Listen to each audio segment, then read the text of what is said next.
ভারতবর্ষের সবথেকে সুন্দর ঐতিহাসিক শহর হলো আগ্রা। কালকে ঘুরতে গেছিলাম তাজমহল, আর এখন যাচ্ছি ফতেপুর সিকরি, তারপর সেখান থেকে যাব আগ্রা ফোর্টে। আমাদের হোটেল থেকে 1 ঘন্টা দূরে এখন চলে এসেছি ফতেপুর সিকরি। সামনে ওই জায়গা থেকে এসেছি, এখানে সব পার্কিং, এবার ওই দিকটা যেতে হবে। এই ফতেপুর সিকরি মূলত 1600 শতকে সম্রাট আকবর দ্বারা নির্মিত একটি ঐতিহাসিক প্রাচীন নগর। 60 হেক্টর জায়গা ঘুরতে হবে পুরো শহরটাকে দেখতে হলে। পায়ে হেঁটে ঘুরতে সারাদিন সময় লেগে যাবে, তাই এখানে এসে আমরা গাইড নিয়ে নিয়েছিলাম। গাইডের সাথে এখানকার এন্ট্রি ফিস, ব্যাটারি চালিত গাড়ি সব নিয়ে এক একজনের থেকে 250 টাকা চাইছে। কথা বললে কিছুটা হয়তো কমাবে। তা শেষ পর্যন্ত 200তে ফিক্সড হলো, মানে প্রত্যেক জায়গায় এন্ট্রি ফিস আছে, তারপরে গাড়ি করে ব্যাটারি গাড়ি করে ঘোরাবে, আর এইখানে হুইল চেয়ারে করে ঘোরায় ওরা, ওদেরকে আবার এক্সট্রা 500 দিতে হবে যদি এখানে কেউ নেয় হুইল চেয়ার। সোজা এসে যাচ্ছি এখন বাদিকে, জঙ্গলের মাঝখানে বাঁধানো রাস্তা দিয়ে সব হেঁটে যাচ্ছি। এইদিকে আরেকটা টয়লেট আছে দেখছি, আচ্ছা এখানে আবার কিছু খাবার দাবারের দোকানও আছে। 2 মিনিট হেঁটে এসে এখান দিয়ে আবার গাড়িগুলো ছাড়ছে। আমার পিছেরা হুইল চেয়ারে করে আসছিল, এবার এই গাড়িতে আবার উঠিয়ে দিয়েছে। তারপর আবার যেখানে হেঁটে হেঁটে দেখবে ওরা আবার হুইল চেয়ারে উঠে যাবে, আর আমরা হেঁটে হেঁটে দেখবো। 1600 শতকের মাঝামাঝি সময় সম্রাট আকবর তখনও পুত্র সন্তানহীন। উত্তরাধিকার না থাকাটা তার জন্য বড় দুশ্চিন্তার বিষয় ছিল। সেই সময় তিনি আগ্রার সিকরি গ্রামে বসবাসকারী সুফি সাধক শেখ সেলিম চিস্তির কাছে আশীর্বাদ চাইতে যান। বিশ্বাস করা হয় তিনি ভবিষ্যৎবাণী করেছিলেন যে আকবরের পুত্র সন্তান হবে। বাকিটা বলছি, তার আগে চলুন ভিতরে ঢোকা যাক।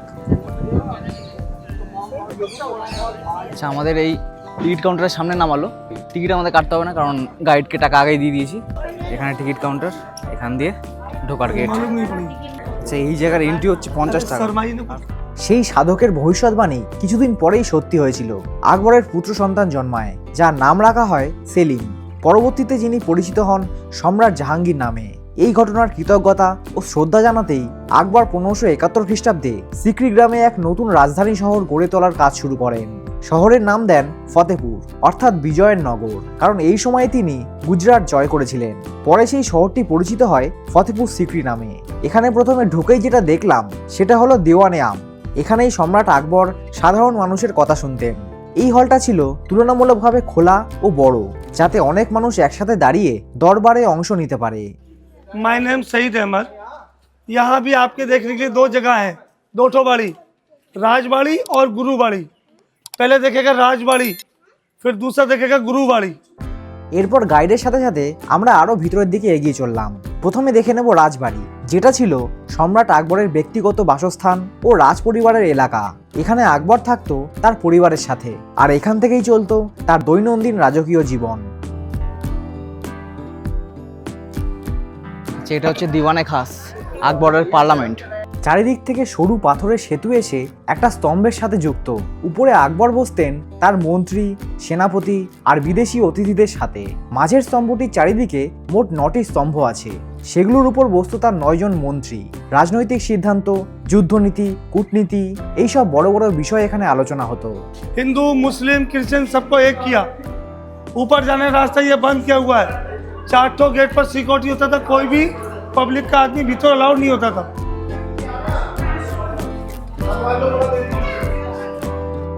লাল বেলেপাথরের তৈরি বিল্ডিংগুলোতে দেখা যায় কোথাও রাজপুত ঘরানার খোদাই, কোথাও ইসলামিক খিলান। এই ফতেপুর সিকরি ছিল আকবরের স্বপ্নের রাজধানী। এটা হলো সেই সময়ে তৈরি একটা 5 তলা বিল্ডিং, যার নাম 5 মহল। মোট 176টি পিলার বা স্তম্ভ আছে এখানে। এই মহল ছিল গরমকালে আকবরের অবসর সময় কাটানোর জায়গা। প্রতিটা তলা একদম খোলামেলা, যাতে ভালোভাবে বাতাস চলাচল করতে পারে। এটা তখনকার সময়ের এক অসাধারণ ক্লাইমেট ফ্রেন্ডলি আর্কিটেকচার। নিচের এই জায়গায় বসে আকবর সন্ধ্যাবেলা তার 3 রানীর সঙ্গে পাশা খেলায় ব্যস্ত থাকতেন। আর এটা হলো মেয়েদের জন্য তৈরি একটি পাঠশালা। বসে ছবি তুলে দেবে, বড় ছবিগুলো 100 টাকা নেবে, আর ছোটগুলো 50 টাকা।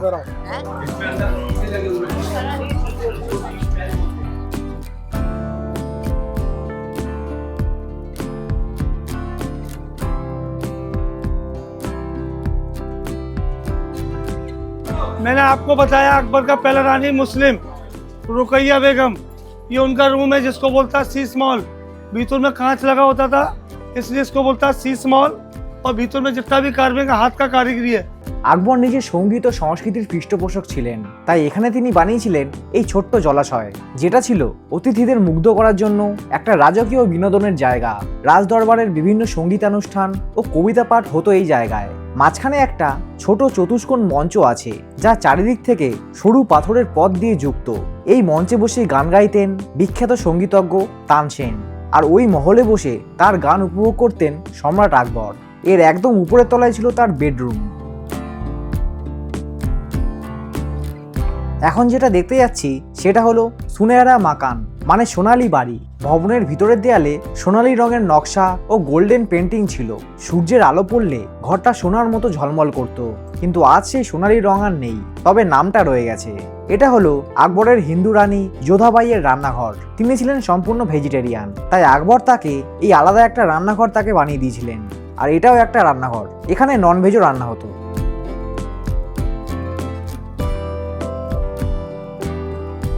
ঠিক উল্টো দিকে এটা হলো রানী যোধাবাইয়ের মহল। এটা পুরো কমপ্লেক্সের সবচেয়ে বড় আর রাজকীয় আবাস। এই মহলটাই ছিল আকবরের প্রধান রানী যোধাবাইয়ের বাসস্থান। চলুন এর ভিতর থেকে একবার ঘুরে আসা যাক।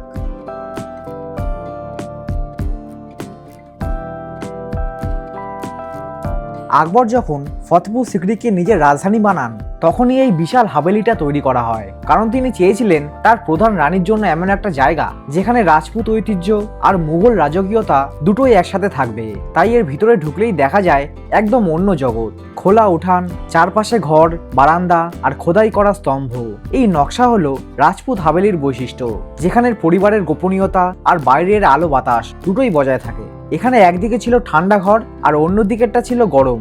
শুধু তাই না, এখানে একটা মন্দিরও আছে যেখানে রানী যোধাবাই রাধাকৃষ্ণের পুজো করতেন। মাঝখানে রয়েছে একটা তুলসী গাছ। রোজ ভোরবেলা এই গাছে জল দিতেন যোধাবাই। এই মহলে হিন্দু প্রতীক স্পষ্টভাবে দেখা যায়। দেয়ালের খোদাইয়ে পদ্মফুল, ঘণ্টা, সূর্য চিহ্ন, এই সবকিছু প্রমাণ করে আকবর তার রানীর ধর্মীয় বিশ্বাসকে সম্মান দিতেন। এই মহলটা শুধু থাকার জায়গায় ছিল না, এখানেই শৈশব কাটিয়েছিলেন রাজকুমার জাহাঙ্গীর। তাই অনেক ইতিহাসবিদ বলেন এই হাভেলি আসলে মুঘল সাম্রাজ্যের ভবিষ্যৎ উত্তরাধিকারীর প্রথম ঘর। যোধাবাই মহলেই শেষ হলো আমাদের রাজবাড়ি ভ্রমণ। এখন আমরা যাচ্ছি গুরুবাড়িতে। যারা হুইল চেয়ারে করে যাচ্ছে তাদের জন্য এখান দিয়ে ওঠাবে, আর সিঁড়ি আছে বাকিদের জন্য সিঁড়ি। এই এলাকা পুরোপুরি ধর্মীয় ও আধ্যাত্মিক কেন্দ্র হিসাবে গড়ে উঠেছিল। তবে রাজবাড়ির আগে তৈরি হয়েছিল এই গুরুবাড়ি।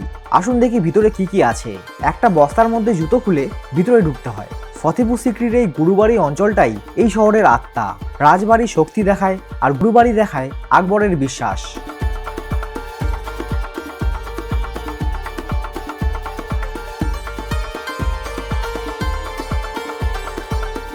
उस गेट के नाम है बादशाही दरवाजा। वो बादशाह अकबर के आने के लिए इसके नाम है बादशाही दरवाजा। और एक गेट देखता है वो एक बुलंद दरवाजा। बुलंद के माने ऊंचा, गेट के माने दरवाजा। बुलंद दरवाजा वो आम जन के लिए, आम पब्लिक के लिए। এই চলার পথে বিভিন্ন জায়গায় এরকম সমাধি পড়বে, ওগুলো একটু দেখে যেতে হয়। সমাধির উপর পা দিতে নেই আসলে। এই সাদা মার্বেলের স্থাপত্য হলো শেখ সালিম চিশতির দরগা। তার সমাধি আছে এর ভিতর। এই সুফি সাধক ছিলেন আকবরের আধ্যাত্মিক পথপ্রদর্শক। তার ভবিষ্যৎবাণীর পরই আকবর পুত্র সন্তান লাভ করেছিলেন। সেলিম চিশতির মৃত্যুর পর আকবর তার স্মৃতিতে এই দরগা নির্মাণ করেছিলেন। ফতেপুর সিক্রির বেশিরভাগ স্থাপনা লাল বেলে পাথরের, কিন্তু এই দরগা তৈরি হয়েছে সাদা মার্বেল দিয়ে, যাতে এই স্থানের পবিত্রতা ও শান্তির আলাদা গুরুত্ব বোঝানো যায়। এর চারপাশে আছে সূক্ষ্ম মার্বেলের জালি, ছাদে খোদাই করা নকশা এবং ভেতরে আলো বাতাস ঢোকার ব্যবস্থা। এই জালি শুধু সৌন্দর্যের জন্যই নয়, এটা আধ্যাত্মিক শক্তির অনুভূতি তৈরি করে। पेपर मुझे दे देना एक पूरी, नाजिम भाई कहेंगे आज इंशाल्लाह।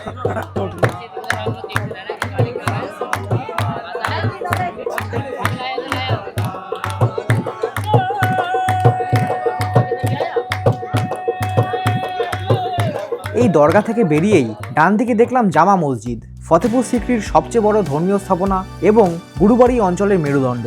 এই মসজিদ রাজধানী পরিকল্পনার অংশ হিসাবেই তৈরি হয়েছিল। এটা তৈরির প্রধান কারণ ছিল রাজার সাথে সমস্ত সৈনিক ও সাধারণ মানুষ যাতে একসাথে এখানে সমবেত হয়ে নামাজ পড়তে পারে।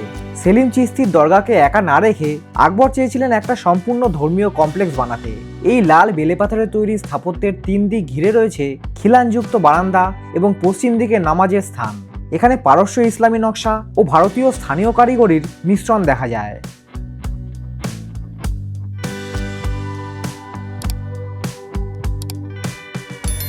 এরপর দেখে নেব বুলান্দ দরওয়াজা, ফতেপুর সিক্রির সবচেয়ে শক্তিশালী প্রতীক। বুলান্দ দরওয়াজা মানে উঁচু দরজা। এটা শুধু একটা প্রবেশদ্বার নয়, এটা ছিল মুঘল সাম্রাজ্যের শক্তি, বিজয় আর বিশ্বাসের ঘোষণা। সম্রাট আকবর গুজরাট জয় করার পর এই দরজাটি নির্মাণ করেন। তিনি সেই বিজয়ের স্মারক হিসাবে এখানে এটি প্রতিষ্ঠা করেছিলেন। জামা মসজিদ ও দরগায় ঢোকার প্রধান পথ হিসাবে ব্যবহার হতো এই দরজা। এখান দিয়ে ঢুকতে গেলে লম্বা সিঁড়ি বেয়ে উপরে উঠতে হয়। নিচে দেখা যায় ফতেপুর সিক্রির বিস্তৃত প্রান্তর। অনেক দূর পর্যন্ত ছড়িয়ে রয়েছে এই আগ্রা শহর। এটা হলো ফতেপুর সিক্রি থেকে বেরিয়ে যাওয়ার দরজা, কিন্তু আমি ঢুকেছিলাম সেই বাদশাহী দরজা দিয়ে। এখানে যেহেতু জুতো খুলে ঢুকেছিলাম, তাই এখান দিয়েই বেরোলাম বাইরে। তো এই মাঝখানে রাস্তাতে আবার চলে এসেছে এই ব্যাটারি গাড়ি। চলো উঠে পড়ি। এমন কোনো মানে নেই যে যেই গাড়ি করে এসেছিলাম সেই গাড়ি করেই যেতে হবে। এরকম ব্যাটারি গাড়ি আসতেই থাকে অনবরত, তাই যে কোনো একটাতে উঠে পড়লেই হবে। যে জায়গা থেকে উঠেছিলাম ঠিক সেখানে গিয়েই নামিয়ে দেবে। এখন সময় দুপুর 1:30। আমাদের বাসে করে যাচ্ছি একটা রেস্টুরেন্টে লাঞ্চের জন্য। 10 মিনিট পর বাস থেকে নেমে দেখলাম সামনে একটা গেট। ঢুকতেই আমার চারপাশে দেখলাম সুন্দর সাজানো বাগান। রেস্টুরেন্টের বাইরের এই পরিবেশটা সত্যিই অসাধারণ। সামনে কিছুটা এগিয়ে গিয়ে দরজা খুলতেই পৌঁছে গেলাম এখানকার ডাইনিং প্লেসে। লাঞ্চে খেয়েছিলাম মাছ, ভাত আর পাঁপড় ভাজা। খেয়ে দিয়ে এগিয়ে চলেছি আমার এই মথুরা, বৃন্দাবন এবং আগ্রা ট্রিপের সর্বশেষ গন্তব্যে। চলে এসেছি আমাদের এই ট্যুরের শেষ জায়গায়, আগ্রা ফোর্ট। বিকেল 4টে বাজে এখন। এই রাস্তায় বাস নামিয়ে দিয়েছে। নামতেই এই ডান দিকে হচ্ছে লকার রুম, এখানে ব্যাগ ফ্যাগ জমা রাখতে পারো। আর এই সামনে হচ্ছে আগ্রা ফোর্ট।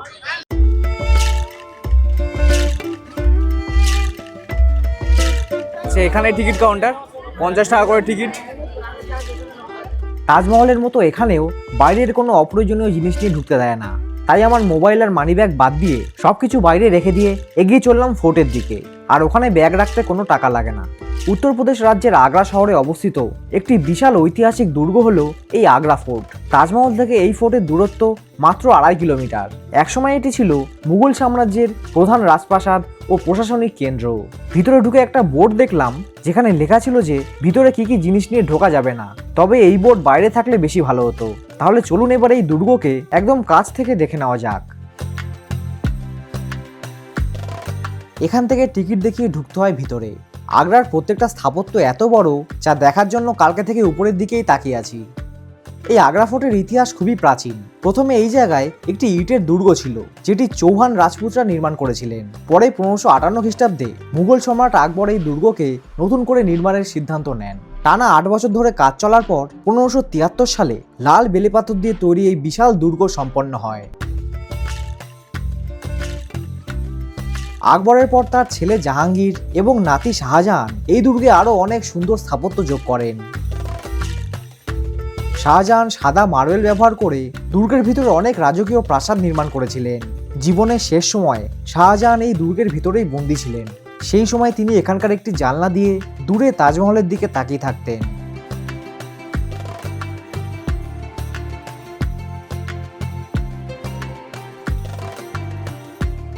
দুর্গটি অর্ধচন্দ্রাকৃতির এবং প্রায় 2.5 কিলোমিটার লম্বা প্রাচীর দিয়ে ঘেরা। বাইরের দিকটা বিশাল ও শক্তিশালী, কিন্তু ভিতরে ঢুকলে চোখে পড়ে রাজকীয় সৌন্দর্য।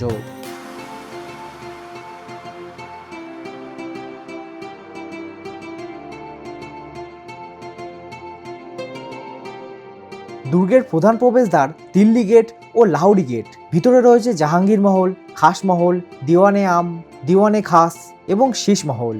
লাল বেলে পাথর ও সাদা মার্বেলের সংমিশ্রণ, তার সঙ্গে সূক্ষ্ম নকশা, খোদাই করা খুঁটি ও খিলান এই দুর্গকে বিশেষ করে তুলেছে।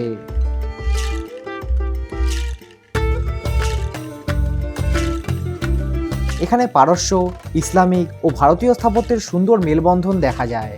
বর্তমানে আগ্রা ফোর্টের কিছু অংশ ভারতীয় সেনাবাহিনীর নিয়ন্ত্রণে রয়েছে, আর বাকি অংশ পর্যটকদের জন্য খোলা। আজকের দিনে এই আগ্রা ফোর্ট ইউনেস্কো ঘোষিত বিশ্ব ঐতিহ্যবাহী স্থান। প্রতি বছর দেশ বিদেশ থেকে লক্ষ লক্ষ পর্যটক এই দুর্গ দেখতে এখানে আসেন। ইতিহাসপ্রেমী বা যারা বিভিন্ন স্থাপত্যের সৌন্দর্য দেখতে ভালোবাসেন এমন মানুষদের কাছে আগ্রা ফোর্ট একেবারেই বিশেষ একটা জায়গা। কালকে দেখা তাজমহলের সাথে আজকের ফতেপুর সিকরি আর এই আগ্রা ফোর্ট, এই সব কিছু মিলিয়ে ভারতের মুঘল ইতিহাসকে একেবারে জীবন্তভাবে তুলে ধরেছে।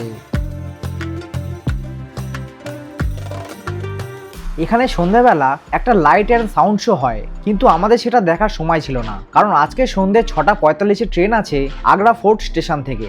এখান থেকে বেরিয়ে যখন স্টেশনের দিকে যাচ্ছি তখন দুটো খারাপ খবর একসাথে পেলাম। প্রথমটা হলো যে আমাদের train Ajmer Sealdah superfast express 4 ঘন্টা লেট করে 11:15টার সময় আগ্রা ঢুকবে। আর দ্বিতীয় খবরটা আরও ভয়ঙ্কর, আমাদের এখান থেকে মাত্র 4 ঘন্টা দূরে দিল্লির লালকেল্লার সামনে একটা বোমা বিস্ফোরণের ঘটনায় 10 জন মারা গেছেন। তাই আমার আগ্রা ভ্রমণ পুরোটা ভালো হলেও শেষে একটা মিশ্র অনুভূতি নিয়েই বাড়ি ফিরতে হচ্ছে। যতক্ষণ ট্রেন না আসে ততক্ষণ এই আপার ক্লাস ওয়েটিং রুমে অপেক্ষা করছিলাম। ট্রেন আসার বেশ কিছুক্ষণ আগে আমরা সবাই লাগেজ নিয়ে 2 নম্বর থেকে 3 নম্বর প্ল্যাটফর্মে চলে এলাম, কারণ ট্রেন এখানেই আসবে। আমাদের কোচ নম্বর B3। রাত 10:42 এই আগ্রা ফোর্ট স্টেশনে আসলো আমাদের ট্রেন আজমির শিয়ালদা এক্সপ্রেস। 3AC-তে টিকিট প্রাইস ছিল 1595 টাকা। এই আগ্রা ট্যুর কেমন লাগলো কমেন্ট করে জানাতে ভুলবেন না। ভালো লাগলে অবশ্যই একটা লাইক করে যাবেন, আর পরের ভিডিওটা দেখতে চ্যানেলটা কিন্তু সাবস্ক্রাইব করে রাখতে হবে।